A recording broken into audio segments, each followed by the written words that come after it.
Hello again. I sometimes feel like one of those High Court judges that one read of in the 1960s, who would ask things such as, "Who is this Mick Jagger of whom counsel are speaking?" I say this because I was hardly even aware of Taylor Swift until I heard how popular she seems to be with the Prime Minister, the Home Secretary, and various other members of the government. I was, of course, vaguely aware that she was a pop singer, but rather assumed that her fan base consisted in the main of little girls below the age of 16.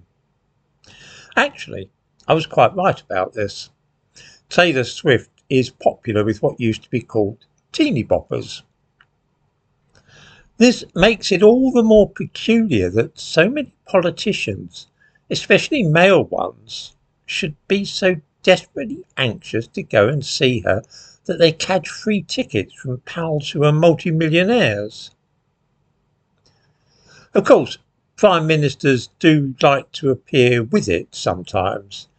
I remember 60 years ago when Harold Wilson decided to arrange for the Beatles to get MBEs and all the fuss which resulted from that. It was a shameless attempt to appeal to Britain's youth. He didn't actually go to any of their concerts, though. One cannot really imagine either he or Edward Heath going to see the Beatles or the Bay City Rollers or anything like that. Of course, in those days our politicians had a little more gravitas. Why do viewers suppose that Keir Starmer has been to see Taylor Swift performing live 3 times? I mean, he doesn't have to pay for the tickets, true, but I'm bound to say that if somebody gave me free tickets to see this singer, I would probably give them to one of my grandchildren or nieces. I think it would look terminally sad or a bit creepy if I were to turn up myself at a Taylor Swift concert and start singing along to one of her songs, such as "We Are Never Ever Getting Back Together." Can you imagine?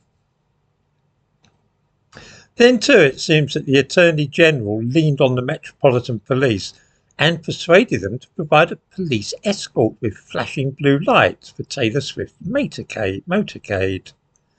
You know, the kind of thing which is usually only given to visiting heads of state. Why on earth did the government think that an American pop star should be accorded that dignity? I am guessing that part of this is the desperate desire to appear down with the youth, and that Labour feels that it can only do them good to be seen rubbing shoulders with Taylor Swift. This is surely the only possible explanation as to why Sadiq Khan would go and see her perform live. It is part of the cult of youth which Labour have embraced since the time of Harold Wilson's first becoming Prime Minister in 1964. It indicates to me a decline, though, both in dignity and intellect.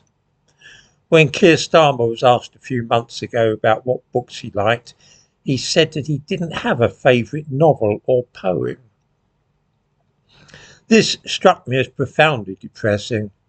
Harold Macmillan famously spoke of waking up and reading Jane Austen in the morning. He was once asked as Prime Minister if it was true that he found time to read the novels of Anthony Trollope in Downing Street. "Absolutely," he said.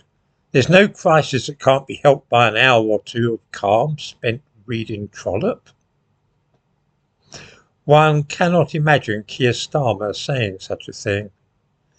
Instead of a calm, thoughtful Prime Minister who reads the best of English literature, we have ended up with a shallow, vain creature who prefers to go bopping along to the latest American pop music. I cannot help but think that this is hardly an improvement.